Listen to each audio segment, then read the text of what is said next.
All right, good afternoon, everyone. Welcome to the Big Bang, new universe of findability and discoverability. My name is Dan Holm. I'm the co-founder and CEO of IT Unity, a community for all of us who are trying to solve business problems with technology. And my name is Agnes Molnar, and I am an enterprise search consultant and CEO of Search Explained, and I am also a search community leader at IT Unity. And we've been connected in many ways over the years, and we've been connected specifically working on Office Graph and Dell for the past months and year here. And we're also connected to you as a community because our jobs, really, both of us, our day jobs, are to help you be successful with these technologies.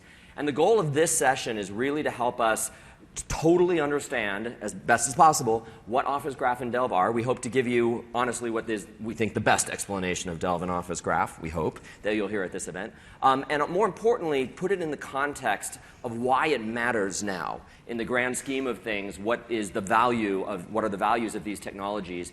And, very importantly, how do you prepare for adoption of these technologies, for governance of these technologies, and what do they mean to your enterprise technology roadmap? So with that, I'll hand it over to Agnes. But first of all, let's start with some challenges we have every day, day by day, with our work. Both of us have very big customers around the world, and what we have experienced, and I suppose each of you can experience, that we have more and more and more content day by day, every day. And we have to deal with those content. We have to process the content. And there are some researches that shows that you get the amount of a new book, of new content every single day that you have to work on, that you have to process, that you have to do something with. And the problem is that it is impossible. So you cannot read and process a new book every single day, right? Even if it's your job.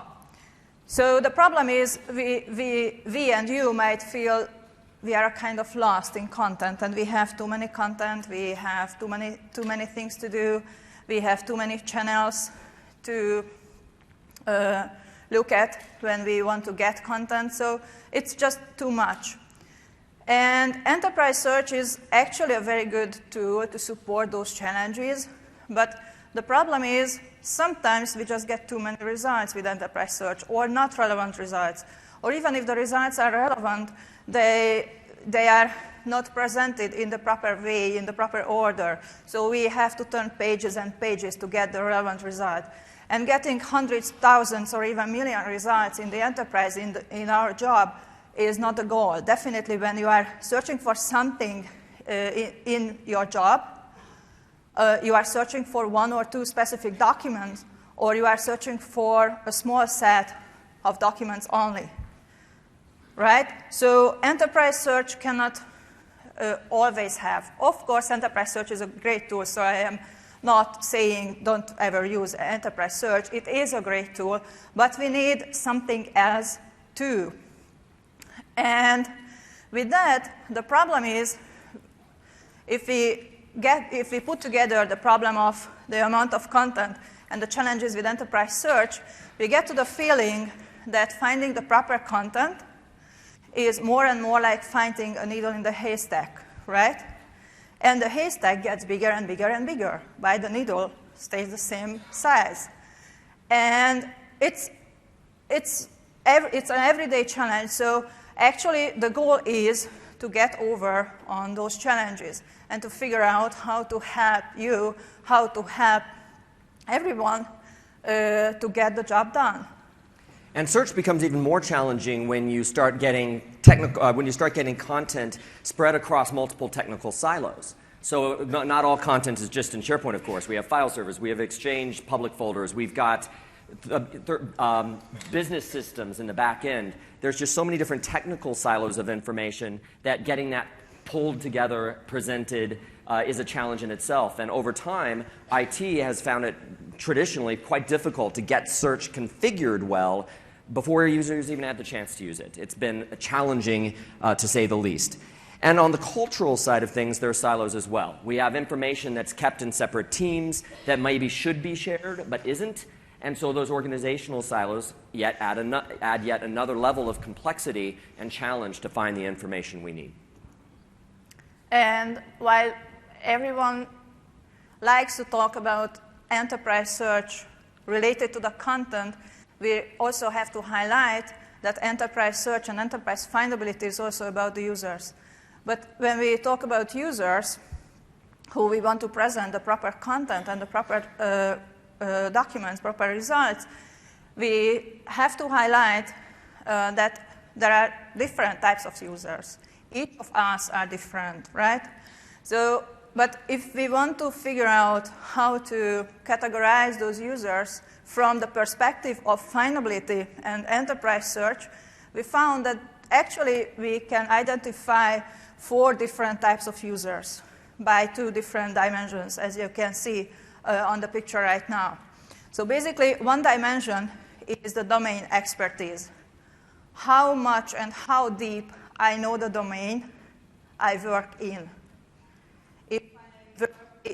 If I work in the finance, how deep expertise and knowledge I do have in finance. If I know the terminology, if I know everything related to finance inside my company, etc., etc. While the other dimension is the search expertise, which means how good I can use search, how much I know how to use search. And actually, this can be learned. I can learn how to use search, and I also can learn the finance and the HR, the IT, and every kind of domain expertise. So if you look at this picture, you can see we have 4 different groups of people. The very, very first one is who are still beginner in his or her domain and beginner in enterprise search. From the perspective of enterprise search and proactively being able to find the content, this is the worst category. Why? Because he or she doesn't know what to search for and doesn't even know how to search, right? While the other end of this diagram is the group of users who know the domain and know how to search. They know the keywords they have to use. They know which search center to use. They know the search verticals defined, how to use them, how to use the refiners, how to get the information by enterprise search. And actually, the current search solutions, and most of the current search solutions, have this last category the most. Because I have to be proactive, I have to be able to enter my keywords, but knowing my keywords, I have to be able to figure out those keywords. If I don't know the terminology of my domain, and if I don't have the expertise in my domain, I cannot find those documents. So actually, the traditional way of finding information is not always enough. Moreover, it's only enough in only a small percentage of the cases. And of course, there are several ways to get over on it. And one of the most popular ways to get over on those challenges is creating search-driven, search-based applications, which is a very nice, very good way. We do this, it's very successful, and they help a lot. The basic idea of search-driven applications is to provide information to the users from the search index, even if they don't do any queries. Most of the search-based applications don't have even a query box. You have to select a customer, you have to navigate there somehow, you have to use filters, you have to use refiners, etc., etc. But the information is provided to you without the need of entering any query. But the point is, this kind of application helps a lot, but in many, many cases, this is still not enough. Why? Because those are always custom applications. We have to know the use case, we have to know the users, we have to know the purpose of the application in order to be able to develop those applications. But we cannot develop special applications for every single user, for every single case, right? So those applications can help a really lot.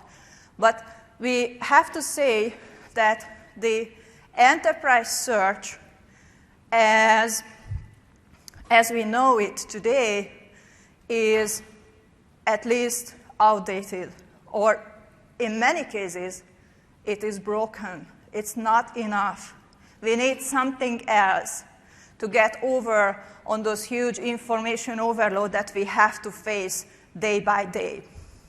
So instead of talking about search or enterprise search only, we prefer to talk about findability. Because actually, findability is much more than enterprise search. Findability is the way how the users can find the information they need to get their jobs done. And this is the most important point. You have to be able to find the useful information, and at the same time, you have to be able to filter out what you don't need, right? So we have many tools for findability besides enterprise search. The first is navigation. This is a kind of old-style navigation, which you can even find in file shares. If you know how to navigate to the information, to the document, to the content you need, you can find it, right? If you know the folder structure or the site structure in SharePoint or the structure of your any content management system, you can find the content you need. But this is usually not enough because every user cannot know every content's location, right? So we have to have more support. This is where enterprise search comes into the picture, because enterprise search can help you a lot with this. Even if you don't know the location of the content, you can find it if you have a good enterprise search solution and if you know what to search for. As I said, you have to have good domain expertise besides having search expertise to be able to find the content by enterprise search. The next one, you have to be able to access the information, which means, first of all, that content should be indexed into your enterprise search solution. If it's not, obviously you cannot find it, even if you have the best ever enterprise search solution in the world. Second, you have to have permission to content. Enterprise search always respect permissions, right?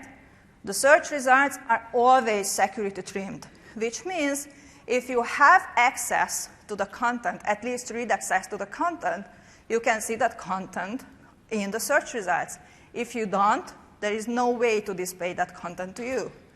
And this is very important from findability perspective. The next important category of findability tools is information architecture, how you organize your content and how you organize your metadata and tags and everything.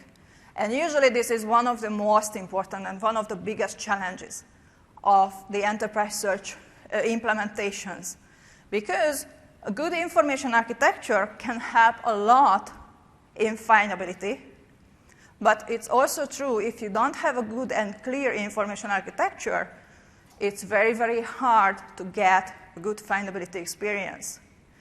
So metadata, tagging, everything like that is very important here.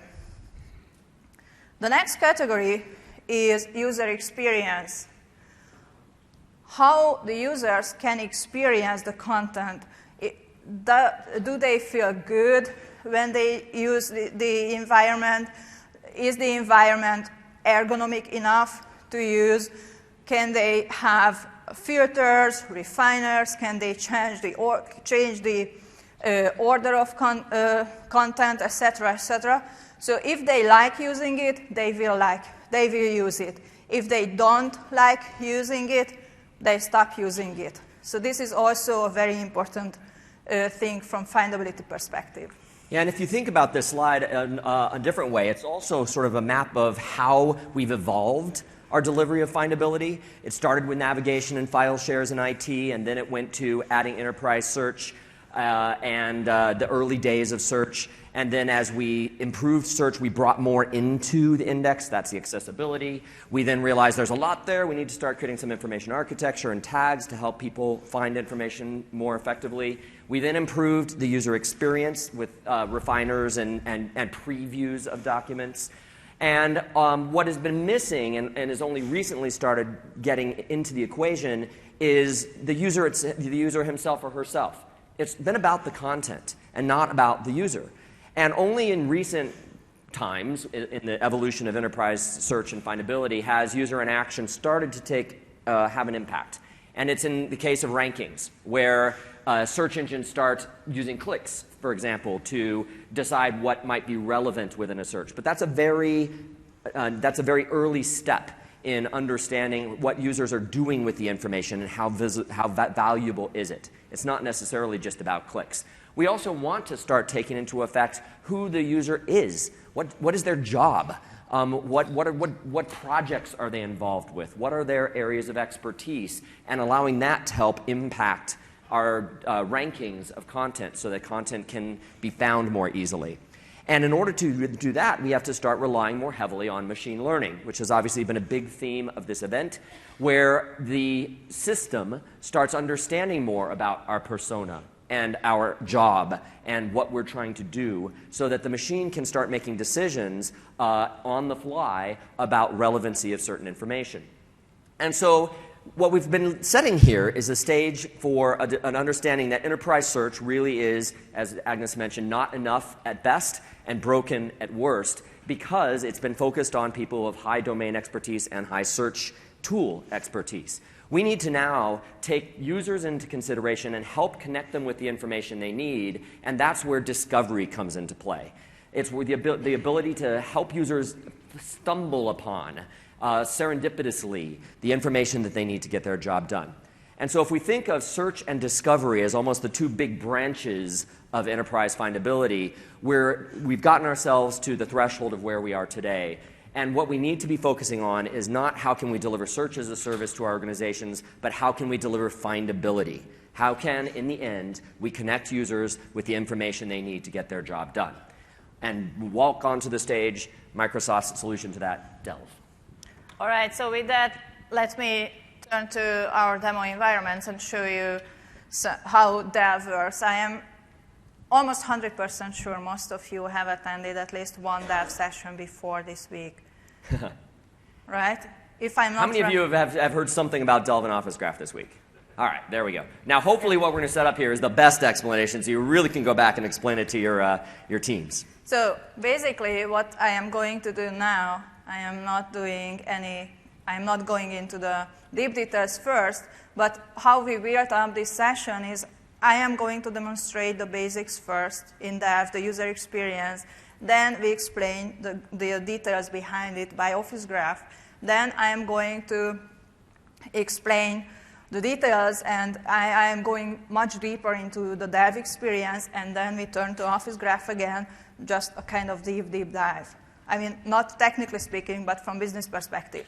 So with this approach, we hope that you will understand the benefits and also how they work and how you can expect them working.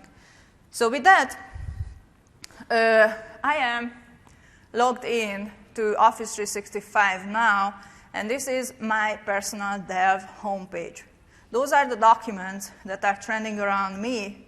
And you can see that some of them are modified by me, some of them are modified by my colleagues, some of them are emails, some of them are in OneDrive for Business, some of them are stored in SharePoint. So I have a very nice set of content here. I have Office documents, I have PDF files, and yes, I have Office documents and I have PDF files currently here. On the left side, what you can see is a kind of navigation in Delve. Currently, there are two different views here, the Home and the Me page. We have boards, and we have people here. And let me switch to my other window. I am switching back and forth between the two because they still don't have the same version of Delve. This is everything in Office 365. And as you know, some of the features are just getting rolled out.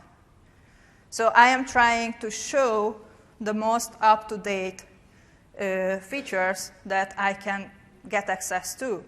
So here is the Me page. The Me page is actually about myself from my perspective.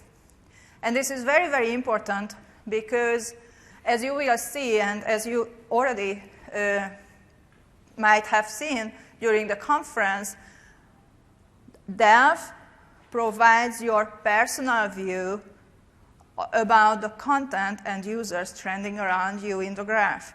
So if you imagine the Office graph as a three-dimensional real graph, Delve provides you the view as if you were the center of that graph, right? So I am now the center and seeing the content that is trending around me. I can see content that I have modified, that I have got by email, that is shared with me, and those kind of things. Boards will be explained a little bit later, but just for now, you can pin content into those boards. For example, this one is tagged to the Ignite board. And I can also see people in this view, people who are trending around me. For example, Dan is on the top of this list because we work together very closely, right? Some other people are also here because I've got connected to them in some way in the last couple of days or weeks.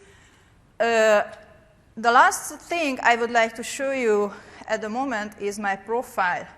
This is the new profile page in Office 365.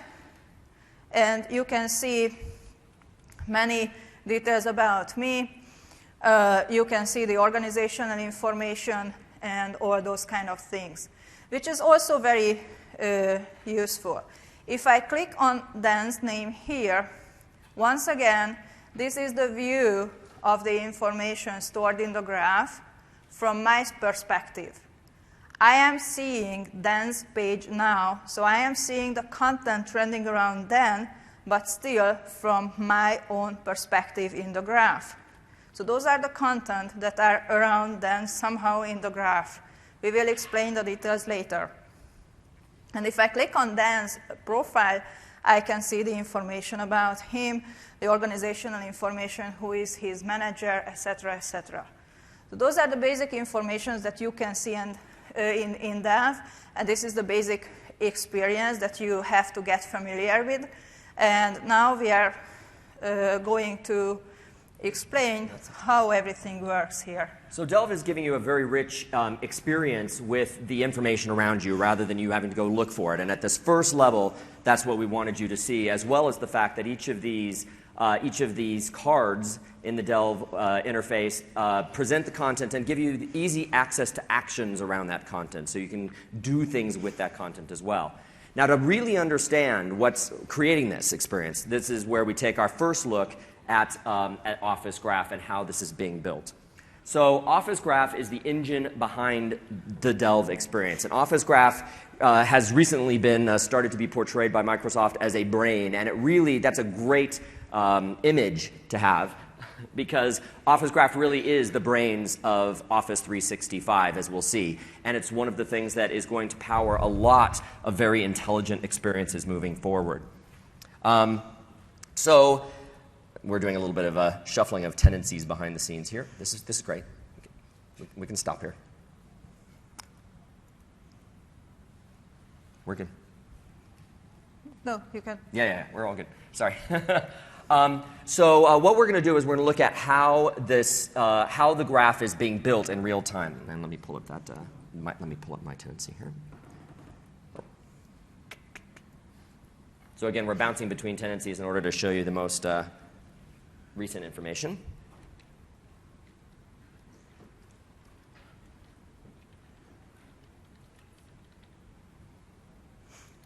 what we are doing now, we are switching users and between different tenancies just to be able to. So now I'm logging on as myself into the same tenancy that Agnes was showing you. So we're going to be able to start interacting together and seeing how this information is built. So the very most fundamental thing to understand about what builds the Office graph, that powers everything that comes from it, is to think about the Office graph as tracking your activities as a user. So as you're doing things, those actions you initiate send what's called a signal to the Office graph that creates a record of that activity. So looking at my page, and I'm logged on as me now, so I'm seeing my world, we see my activity feed. We see a document I modified. We see actually lots of documents I modified here. So there's lots going on. And these are the things I did. So when I modified the Contoso Marketing Principles PowerPoint presentation, that sent a signal to the graph, and it kept track of that. If you think about this from a visual perspective, again, thinking about yourself, Office graph is receiving signals when you view a document, when you share, when someone shares a document with you, when someone emails an attachment to you, when someone presents a PowerPoint presentation to you, when you perform a social gesture, which is the fancy term for something you do like liking a post in Yammer or something like that, that sends a signal to the graph. So all of these actions are sending signals to the graph that you end up seeing basically here on your home page. Whoops, wrong user. That you see on your Delve activity feed. Now, the actions are not the only things that are sending information to the graph. The graph is also getting information based on organizational information. For example, your organizational chart that's stored within your Active Directory attributes and your user profile attributes. So, for example, the Office graph knows that there is a direct report or who your manager is. The Office graph also uses intelligence to start determining who you're working with. Based on who's sharing information with you and based on your email interactions. So as I'm working through the day and I'm receiving emails from Agnes and I'm receiving emails, I'll pick on Chris for a second here, Office graph is keeping track to how I respond to those emails. If I respond regularly to Agnes, the Office graph will start to learn that we work closely together. If I ignore Chris's emails, it might understand that we work a little less closely together. And so it's taking this information about the people we work with and the gestures and actions we have with them to further develop this understanding of where you are in the graph. So the graph is doing this for you and for everyone else around you. So the graph is learning what everyone is doing, how everyone works together, and it's fleshing out this concept of a social graph. And when you hear the word graph, just to be clear, this is not like what we use in elementary school in the United States to draw pictures where it's a graph of squares. It is a diagram, very much in 3 dimensions, almost like the neurons in your brain, that are connecting various elements of your organizational life. And the elements that are in there specifically are content and people, first and foremost. So the documents I've shared and created, the documents that have been shared or emailed to me, the people I work with, content and people, but also, as they have announced this week, you yourself live within the graph. Your profile lives within the graph. The groups you live on are represented in the graph, and the actions you take are represented in the graph. And we'll get into all of that when we go a little bit deeper here. Yeah, there's a quick question right now, if it's a high-level question. There's no Skype involved in the graph at all? At this point, Skype is not sending signals to the graph. Not too far of a stretch to imagine that will happen down the road. But that's I don't know where that is on the public roadmap, so I won't say anything specifically right now. But where you're heading is a good thing, and we'll get into the graph later. The real value of the graph and why it is the brain of Office 365 is that it is extensible. And vendors, including Microsoft and partners, will be able to send more signals into the graph, and that's what's going to build it out over time. So again, think about the graph starting with what you are doing in your environment. So the idea that Office is keeping track of you, the actions that you take on content, your relationships with other people, and it's doing that for everyone else as well, and building this machine learning-based understanding of how things are connected in your organization. Let's make one more step here, and then we'll get your question. Yeah, so basically what we can say is that the experience in Delve and okay, for some reason this one doesn't work. It does now. It does, OK. So basically, the most important thing to understand that Delve can help a lot with findability, but this is a lot of different perspectives together. It provides discovery of information.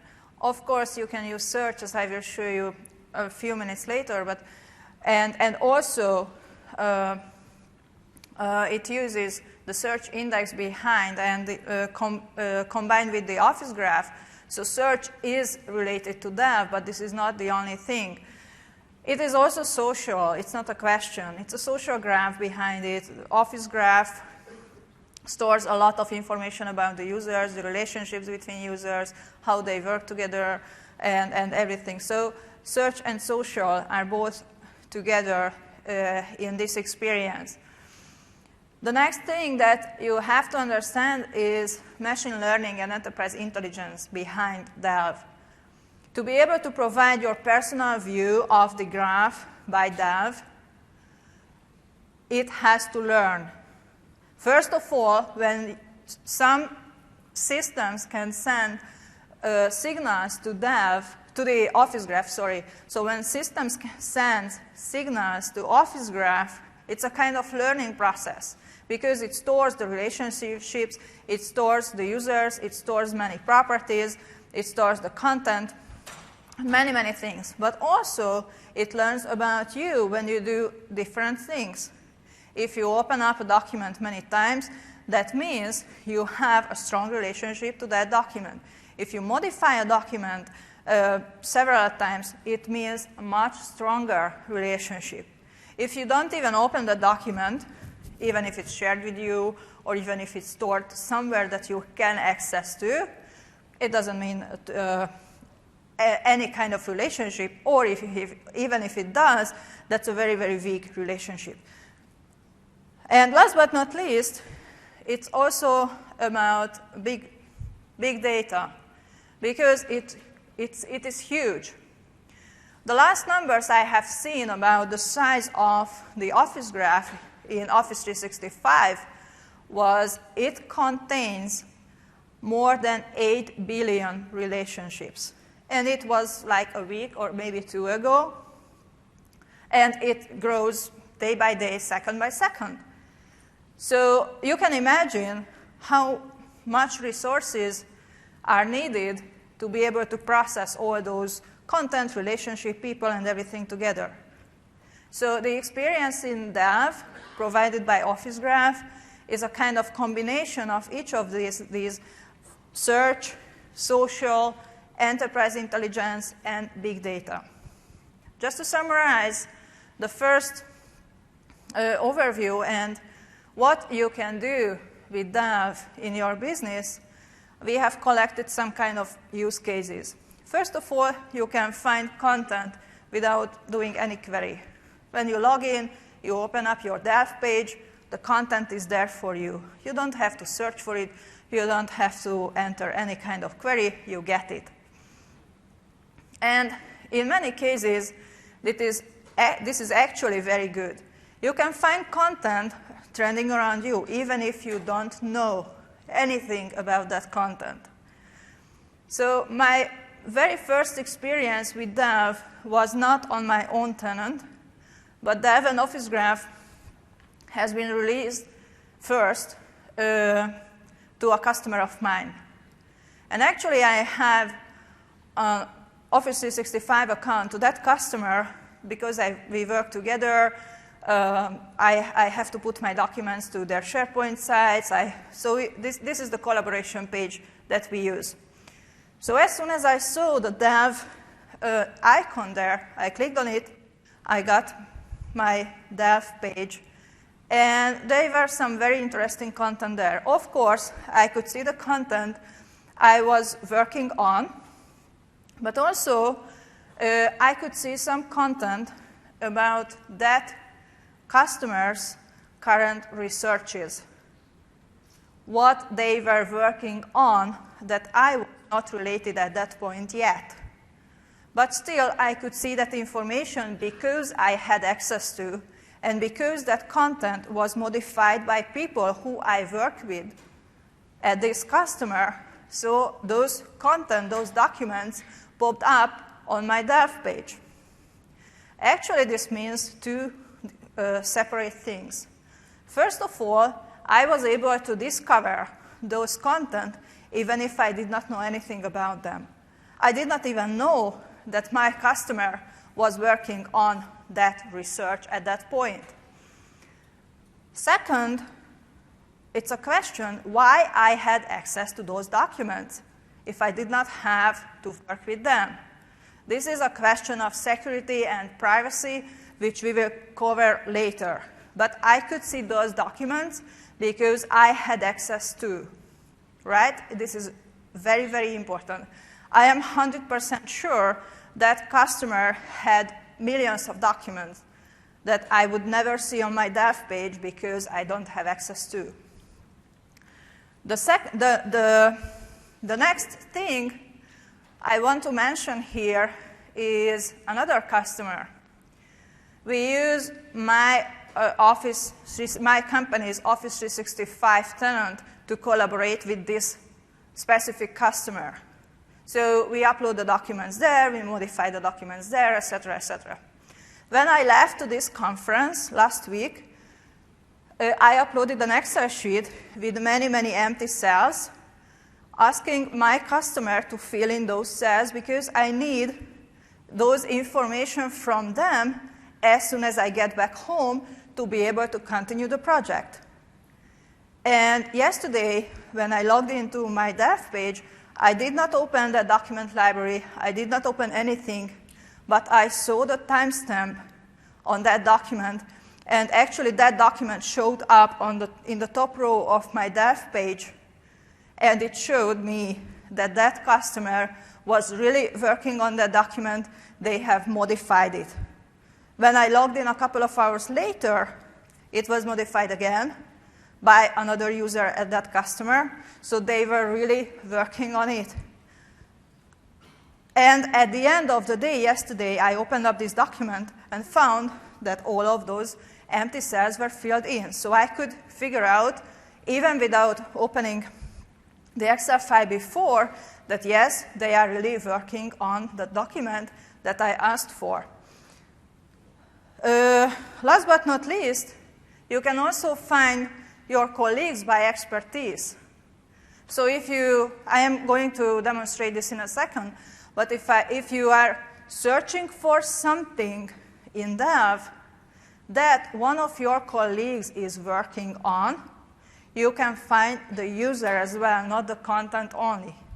So this is always a very big challenge in the companies to be able to find the experts around some topic. So at this point, before we go into sort of the deeper layers of both Delve and Office Graph, it's important to really sort of set the foundation that we had a problem we're trying to solve, which is findability. Search really isn't doing it for us in the way that we need, and so we have these new tools powered by Office Graph, including Delve, that improve the findability experience. And remember, just to reiterate what you've heard earlier this week, Office Graph is the engine, it's the brain that's running in Office 365. It's the marriage of enterprise search, social, big data, and machine learning. That's what's running in Office 365. The Delve experience is simply one app that is exposing information in the Office Graph. There will be many more, and we'll talk about some of them, experiences beyond Delve that are powered by the Office Graph. The Office Graph itself will always live in the cloud. The resources are too big to try and replicate that on-prem, but the apps and the experiences may live much closer to you. And with that, let's have Aggie show us some of the deeper corners of Delve and its experiences. All right, let me go back to the browser and to the other one first. All right, so this is my view. You can see this small icon on the top right corner. This is me. In the other window, I have then logged into the same tenant. So we work together there. So as I have mentioned, we have boards here. I have created some boards, added some content. So if I click on marketing campaigns, for example, I can see some documents related and pinned to those added to those boards. If I click on Ignite, you can see I have only this document added to this board.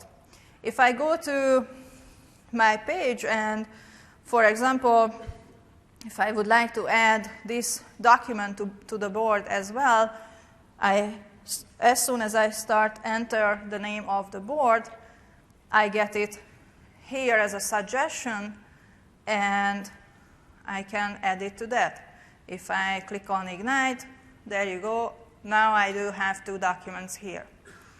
The nice thing is that I can share those boards. Other users can use the same boards as well. I created this Ignite board, and as soon as it gets indexed, read, it takes time, then we'll be able to use this board as well. But if I switch to then views, you can see at the moment he works with 2 boards only. This is the same marketing campaign, and there is a sales performance board here. Let me open this marketing campaign here, and you can see I have a little bit different view here. Of course, we have some common documents in the 2 different views because we have access to them, but given the differences in the permissions and activities, we might have different views of the same board, which means I am a different node of the graph than Dan is. I see everything from my perspective. I can see the content I do have access to, and then sees the dev from his perspective, and he can see the content that he has access to. This is the main reason of those differences. The next thing I would like to show you is that you can follow and unfollow boards. So if I click on unfollow on these marketing campaigns, this immediately disappears from here. Why? Because I am not interested in that. If I search for marketing, you can see I do have 2 boards here, marketing strategy and marketing campaigns. If I click on it, I can open it. It's still not on the list of my boards, but if I click on follow, it will be added again. So this is a very nice way to collect content around topics that you are interested in, around topics that you work with. And actually, this is a nice way to keep content on your dev, because otherwise, as you log in day by day, sometimes hour by hour, you might experience a different dev page because it gets refreshed. So the next thing I would like to show here is the people. If I click on Dan's name, I can see the content that is trending around Dan, that has been created by him, that has been shared with him, etc., etc. But it is very, very important to mention, again, that I can see the content only which I have access to. If Dan creates a document that I don't have access to, there is no way I can see this document here. If I switch to his page and click on the Me page, I can see Dan from his own perspective, right?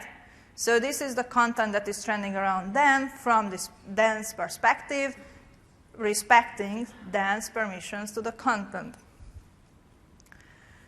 And the same can be told with other people, and you can see I have different list of people here than, I'm lost with Windows, than can see. So everything is personalized, everything is around the current people who is logged in, and once again, permission and privacy is always respected here. Yep. And one of the ways to think about what's being added to the left-hand navigation is really as a set of filters.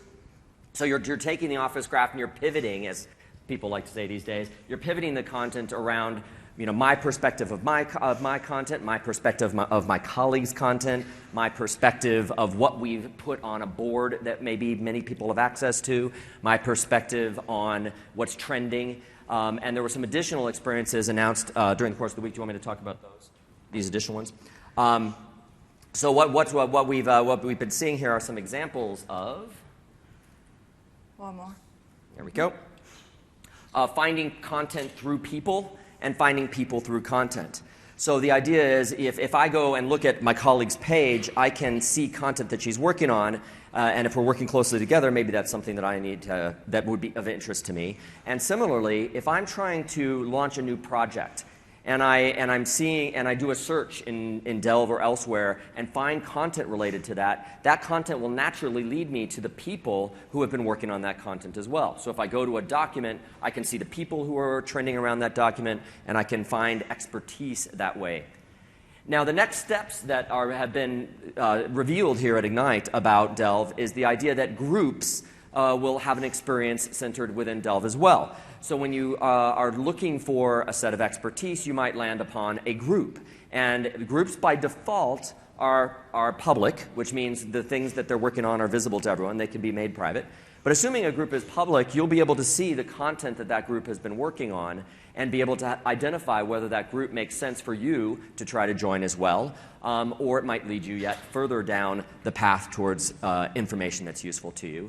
So your group experience will, you'll be able to find groups through Delve, and similarly, groups you already belong to, you'll have almost like a group homepage in Delve, where you're going to be able to see your content, you'll be able to see your calendars, you'll be able to see your files, your conversations and such, all pulling up through Delve. At the keynote and at some of the other sessions, they also revealed the new organizational insights elements that will be added to Delve. Because this data lives in Office Graph and because it's keeping track of so much, you can also mine that data from an organizational perspective and find out what teams are working with what content, what teams are hot, what activity is hot, you can get all of this basically business insight out of what's being stored in Office Graph. And they showed some great demonstrations of that at the keynote and a few of the other sessions as well. So they showed a couple of great screenshots, and we'll certainly all look forward to seeing those things roll out. And it's also very, very important to highlight that Office Graph and Delve are two separate layers of the whole story. Office Graph is behind the scenes. This is the engine that supports Delve, which is the user experience layer. But of course, Office Graph supports and can support many different other things. So for example, if you use Exchange Online, you might experience clutter, which is also supported by Office Graph, and the information that has been already collected about you and your email behavior, which means what clutter does in Exchange Online is actually it creates a second inbox folder called clutter, and it keeps everything that is considered to be important in your actual inbox and moves everything else into clutter. And of course, we still have the junk email folder, which is a totally separate story. So basically, what you will experience when you start using clutter, it has to be turned on in your Exchange Online tenant.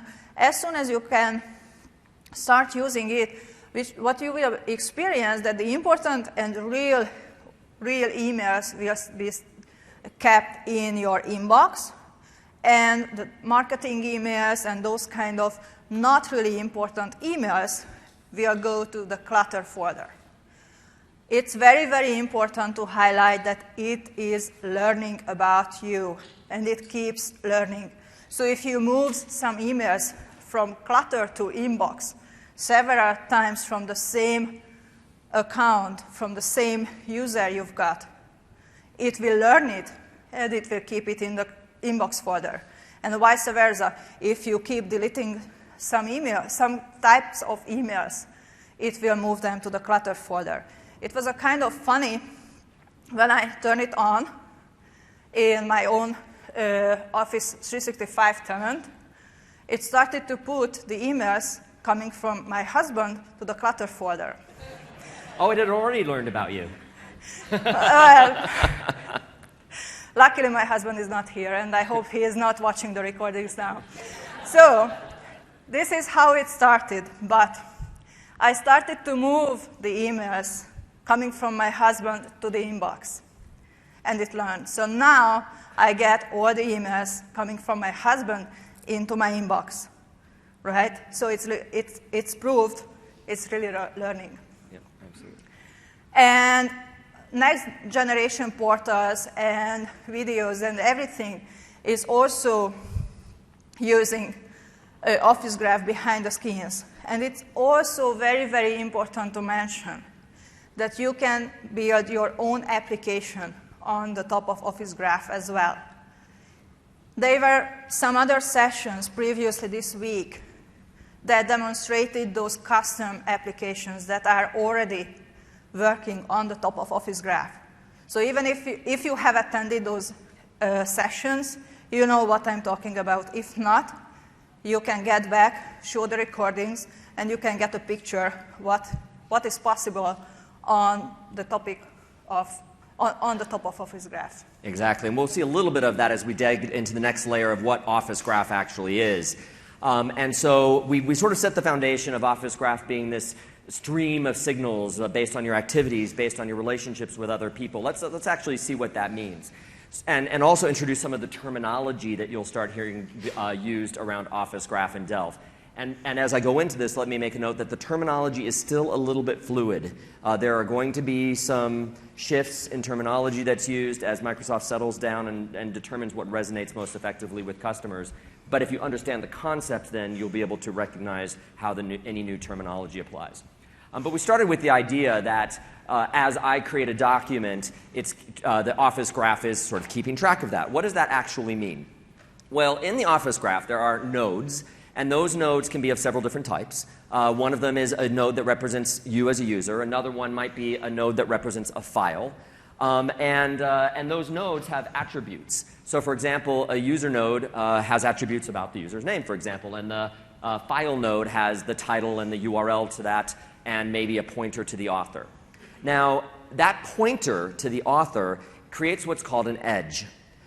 So an edge, and this is a little change in terminology for those of you who actually know Office Graph, an edge is starting to be referred to as a pointer to another object in the graph.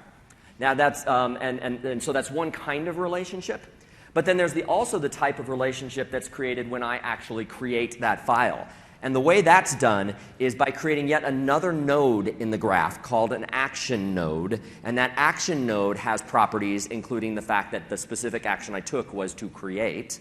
And that action node is a type of what's called a relationship node. And a relationship node, no surprise based on its name, has relationships to other objects in the graph. So a relationship node can have one or more nodes associated with it. In the case of this example, a user creates a file. The relationship node is related to both the user and to the file. And that type of relationship node is called an action node. And that action node has properties as well, including the timestamp, the objects that are included, the location perhaps. It has all kinds of potential attributes. And so that's what starts creating the relationships that end up forming the graph as that gets bigger and bigger. What developers can do is they can actually extend different types and create different types of nodes. So for example, we could create a type of node called employee that is a user plus a couple of attributes. There are already types of nodes called documents, where a file can be a document. A document has a property including the page count of the document. Whereas another type of file might be a video, and the video has an extra property of the length of the video. So all of these things can be extended out by developers using APIs that have been announced over the last couple of weeks. So we've got nodes, which can be users and content, as well as things like groups. We've got relationship nodes, which in this example are an action node, and that's what starts building out the graph. And as you put all these things together, the different types of files that the graph is keeping track of, the different types of conversations, the different people, events, all of the different types of actions, that's what ends up creating the graph. So we've got a couple of additional points as we move into governance and manageability and impact. But before we go there, let's stop real quick and see if there are any additional questions just on what the graph really is. There was a lady towards the back. Did we get your question? Yeah, my question was about the overlap between the profile in Delve and then the profile in, formerly my sites, SharePoint. Great question. So for the sake of the recording, the question is about the overlap between the profile as it's stored in Delve and the profile as we've known it in the past in the user profile service. Do you want to address that, or would you like me to? You can. Okay, so the story is still evolving as to what exactly is going to live where. In the end, it seems like the primary user experiences around the profile will be coming from Office Graph and Delve-like experiences. So the About Me portal that we saw in the demonstration living within Delve is feeding from the graph. And the goal is definitely to solve the problem we've all faced where data went either into Active Directory or into SharePoint, trying to get it back and forth, and then up into the Azure Active Directory and over into the SharePoint Active Directory, and then somehow exposing the right place. That pain Microsoft recognizes. And so they're in the process of deciding what exactly lives where, what are the authoritative sources, but that you can, from a purely strategic standpoint, think of the user living within the graph. That's going to be the primary place where that lives. And the representation of that user and their interactions with that. Yes? Is your search activity correct? Is your what activity? Your search activities in enterprise search, in SharePoint search. Oh, okay. His question is are your search activities sending signals to the graph as well? Right now, they're not. No. But that is certainly something that could be done, obviously. So keeping track of what people are searching for could itself be a signal in the graph. Yep. How tunable is the graph for users or for clients in the O365 environment? Do they change the factors that affect the edges and the nodes? Good question. So his question is how tunable is the graph? The nodes have certain properties. Those properties include weight and strength. And those things are all extensible to some level or another. So you can tune it, but to some extent you're going to want to tune by extending and probably not tune existing. So that the model will be not that you tune what's already there, but that you extend it and tune it that way. Do you have any thoughts on that? No, actually, this is a direction. So basically, we do have some out-of-the-box experience and out-of-the-box properties and everything, but you can extend it. And you can extend it in more and more depth. Yep.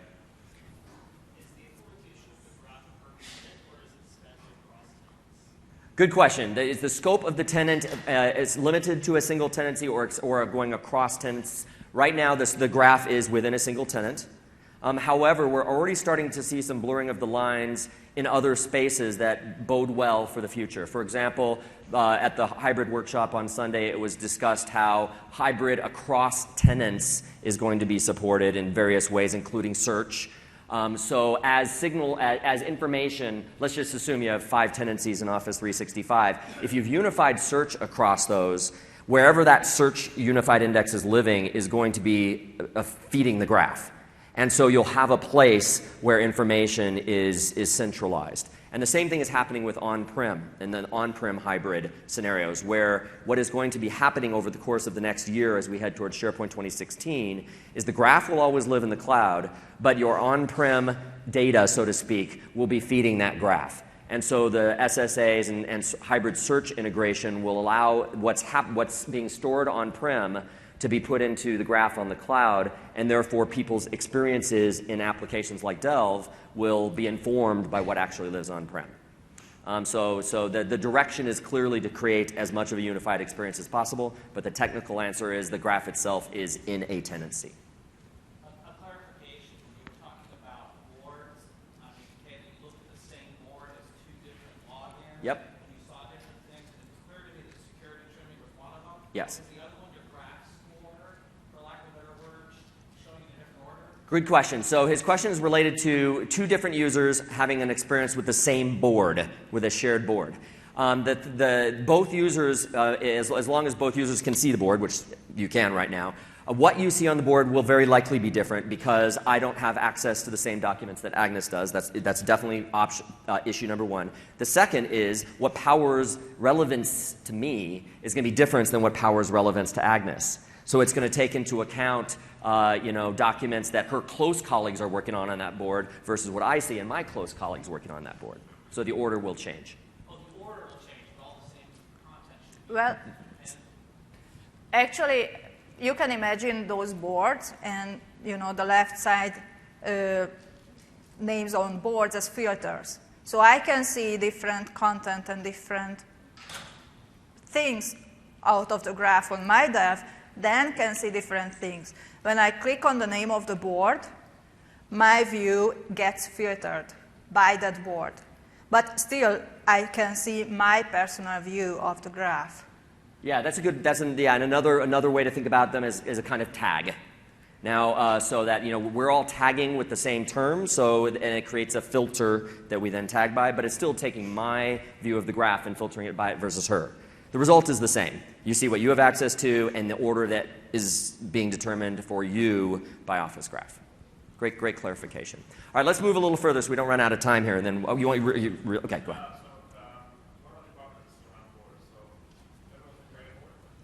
Great question. Yeah, so governance around boards right now, there really isn't any.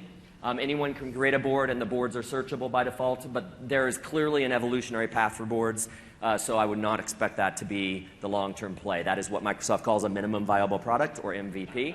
And you can think of it right now as a kind of folksonomy. Any user can tag anything, and it creates this container. But that will clearly be changing. Already we've seen, for example, in groups, it used to be anyone could create a group and they could call it anything. Now there are burn words that if you try and call a group a certain thing, it doesn't let you. So they're starting to bake in the information management around these new features. All right, so security. Let's turn it over to Agnes to just reiterate a couple of quick points about security, and then we'll move into privacy. Yes, exactly. So actually it's as I have already mentioned, and we have already mentioned several times, security and privacy are always respected in dev. So you cannot see what you don't have permission to, and you can surface and you can discover content that you do have permission to. But it is really important to separate security from privacy, because both of them are supported and respected in dev. So first, I am going to talk about security.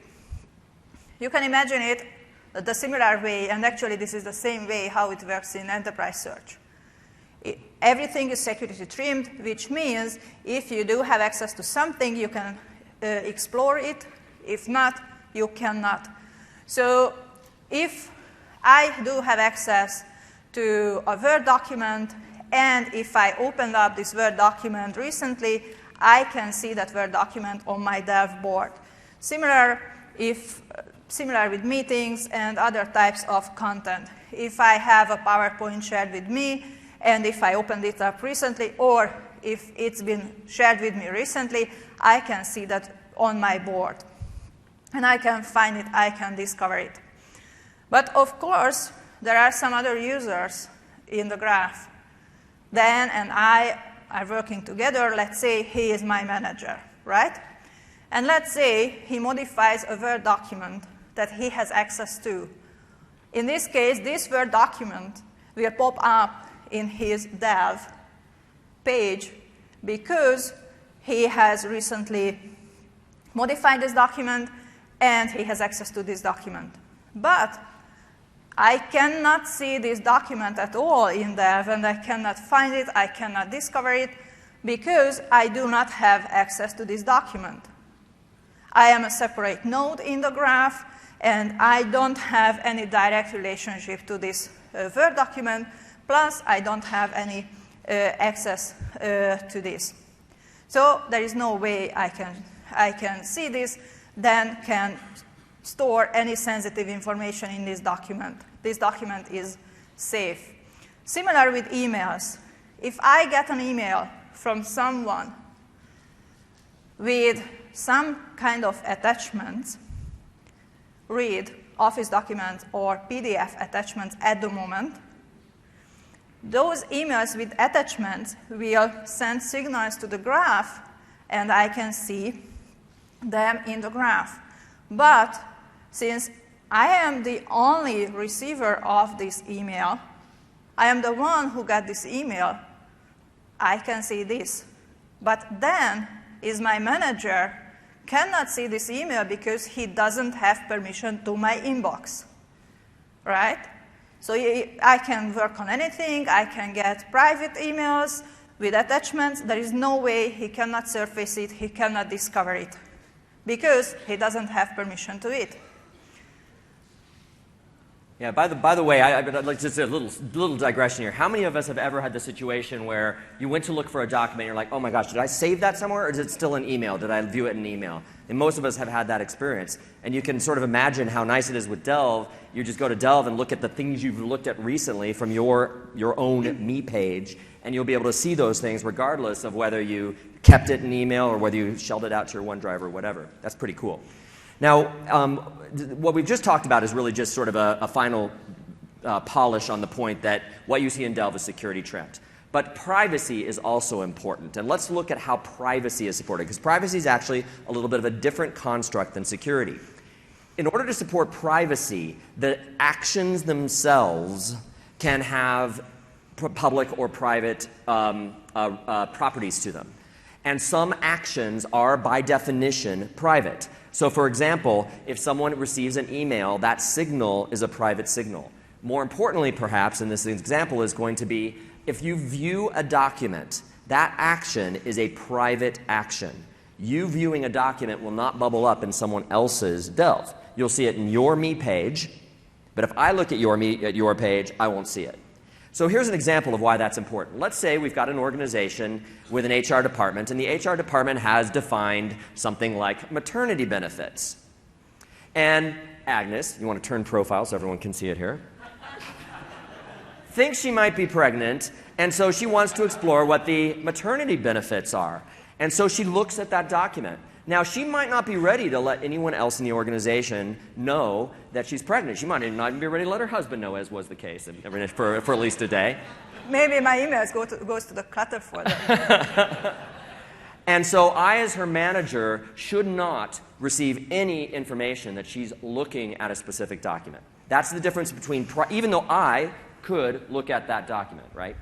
And in fact, if I modified that document, she would see that I modified that document, because modify is a public signal.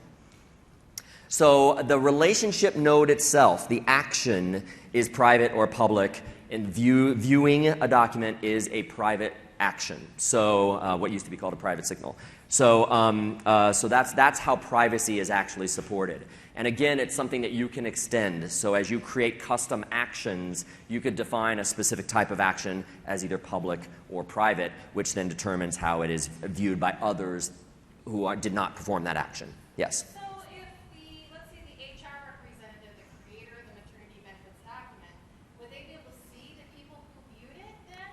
Or would that still be No. private action? No, so her question is, would the person who created the document, maybe the HR person, be able to see who viewed the document? Not through Office Graph, because viewed is a private action.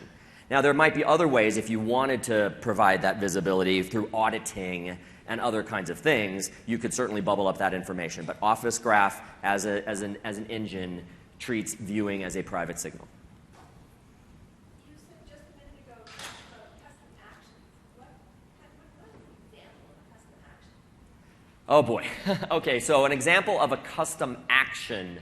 So actions can include create, delete, modify, those kinds of things. And it really would depend on a scenario that an application developer would create. Can you think of one? Have you seen one? We've just got a couple of minutes ago the question about enterprise search activities into the graph.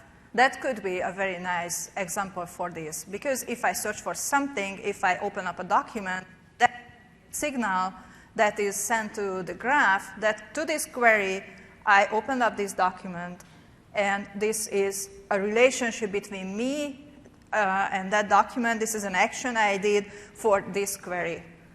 And this might be a good example. But there are some others from sales perspective. If you get if you take some kind of action regarding to a customer document or a contract, Yeah. or if you close a project, if you invoice something, those kind of things. Yeah, so the actions are really just whatever your applications need that they want to send signals to the graph. So a financial application sent an invoice. A social application commented on a post.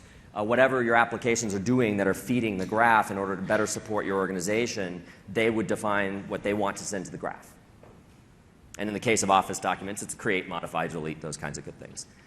So to bring it home here, The Office Graph is meant to break down the silos, the barriers between people and the information they work with. There's all kinds of information that's already being stored in the graph, that's being stored in enterprises, files, conversations, there's peoples and groups, there's events, and now the Office Graph allows us to put users in the middle of the discussion and help us find the information we need to get our jobs done more effectively. Now, what does this mean to you moving forward? And how does this impact governance? How does this impact your technology roadmap? Well, first, we believe it's very important that you start to identify and test those workloads in your organization that you think could benefit from the power that the Office Graph and experiences like Delve provide. So look at highly collaborative, highly dynamic workloads in your environment, teams that are being formed, and ask, could these benefit from the capabilities of Office Graph and Delve, and start putting those into Office 365 tenancies and testing them to see how Office Graph, Delve, and other features add value to those workloads. While you're doing that, you'll want to start thinking about how you evangelize and message Office Graph, Delve, and similar experiences in your organization. So the users who are involved with testing those high-value workloads, if they are in fact high-value workloads, those users will get excited. If Office Graph and Delve are going to add value, they will add a lot of value. They're these technologies have a high probability of delivering very high value to certain workloads. And so take those users and use them to evangelize what they're seeing to the rest of your organization and talk about what they're experiencing with this. Also think about how you message Delve to your organization. How do you explain this? We've just spent an hour and 10 minutes explaining this, but how do you in 5 minutes tell people why this matters? And here's one way that I do it. How do you really get to information in your organization when you can't have domain expertise or search tools? Hey Joe, that thing you showed me the other day, can you send that to me? Right? That's what we do. Or you walk by the water cooler and you hear people talking about something on your team and like, oh, I've been wondering about that. Those natural human interactions are what have been missing from technology for the entire history of technology. And now those natural human interactions are what is being captured in the Office Graph. The conversations that you happen to hear, the things you ask someone for because you know you had some history of interaction with that content. Hey, Chris, you know someone who knows something about. Those kinds of things are what are now being captured in the Office Graph. And figure out how you can explain that to your user base, particularly those users who are going to be moving into something that might be supported by Office Graph and Delve. Look at the culture and politics of your organization and the workloads you're dealing with. There are certainly organizations that simply do not want information to be shared. They still believe that by holding on tight to what I know, I'm going to be more valuable in the organization. I think we all realize that the reality of the new world is the more you share, the more value you actually create. And it's a very different culture, so you're going to have to identify any cultural bottlenecks that are there. Political bottlenecks. People who up high believe that the more they control, the more their job is secure. Figure out how to address those things. And one bit of grease into that wheel that I've experienced is looking at your employee base's age. The baby boom is a real thing, and a lot of people are moving towards retirement. What happens when those people leave with the knowledge that's in their head that you haven't captured? And in organizations that I've been in where there's been a tight hold on information, getting executive sponsorship over the idea of corporate knowledge does not belong to the user, it belongs to the corporation. And start looking at how you capture that, that is certainly something that Office Graph and Delve support. Information architecture, in red, is a problem right now. Boards can be created by anyone, they can be shared. There's no taxonomy associated with them yet. But Microsoft understands that that's important, and this is only a minimum viable product or a V2 of the product right now. We will see a lot of additional growth in information architecture and information management around all of these features. But the one thing about information management that you should take away is remember, and maybe you experienced this yourself, organizations who turned on search and then immediately turned it off because suddenly people were seeing things they shouldn't have seen? Right? And it wasn't search's fault, it was that it had been done with security by obscurity, and everything was 25 levels down on a file share and no one ever found it. As soon as search could see it and the permissions weren't set right, it was first on the search result list. Executive salaries, hit number 1. Permissions management will matter even more now because people's interaction with the behavior, with the files, are going to bubble those things up. And so take some time now to get your permissions right. Get your file servers in shape, get your SharePoint team sites in shape. And just to sort of wrap this up as we close, discovery is the new paradigm. Enterprise search has in a way reached an end of life, and we need to evolve it and inject it with human behavior, inject it with enterprise social and big data and business intelligence. Discovery is the new paradigm. Actually, earlier this week, someone said, and I don't remember whether it was Satya or someone tweeted, but they said, user-friendly applications are going to be replaced by intelligent applications. That's actually meant to be a strong complement, that now things will not just be friendly, and if you dig long enough, you'll find this stuff. It's that it's going to come to you, and that's going to be a really big change. Delve will be the new experience that most of us see first, but it is only one experience. We've seen Clutter, we talked about video portals, next-gen portals. There are going to be a lot of experiences that are powered by this intelligence, and Office Graph is the new enabler. You need to start understanding how it works and looking at what it can do for your organization. And integration with Office Graph is the new opportunity. If I owned a software company, the number one thing I would be doing is asking myself, how do we start sending signals to the Office Graph? What data types do we want to add? What action types and relation types do we want to add? And what can we do to start feeding what people are doing in our application into the graph so that in the end, the information that's in our application gets put into the place where the users live? There's a huge opportunity for consultants, for developers, to start looking at how do we integrate existing systems into the Office Graph. And certainly, adoption and information management is going to be the challenge. I think you will find adoption of Delve and Office Graph is really strong. A little side story here. Many of you might know this. Delve was codenamed Oslo originally, and it was built by the FAST team. All of this was built by the FAST team in Oslo. Delve was not ever meant to be anything but an internal demonstration at Microsoft of what the Office Graph could do. Delve is the demo app that did good. It is now going to be a cornerstone of a lot of our work. I use it every day. A lot of people at Microsoft use it every day. Adoption is probably not going to be the challenge, but information management certainly will. So stay on top of developments in the space and see what Microsoft is adding to the picture. And so we have time for just a couple of quick questions. Yeah? Either as an IT executive working with things that you wouldn't normally work with, or as the executive who's very closed off, is there a way to enable Delve and put an incognito mode on the user who's not comfortable with it? Good question. So the question is there a way to sort of mask a user from appearing in Delve? I don't believe there's a really good way to do that. You can keep your signals from going into Delve. Yes, that's true. So when you, as a user, log into to Office 365 and open up Delve, there is a setting where you can uncheck it. By default, it's enabled, but you can disable it. And in this case, all your signals and everything will be private. But there's not a way to see what's going on with an anonymous user. So you're either not going to see it or you're going to see it as it is. Right now, there's nothing in between. Cool. Any other quick questions? Yeah? With respect to user, end user, and adoption and all that stuff, the Office Graph is kind of technical.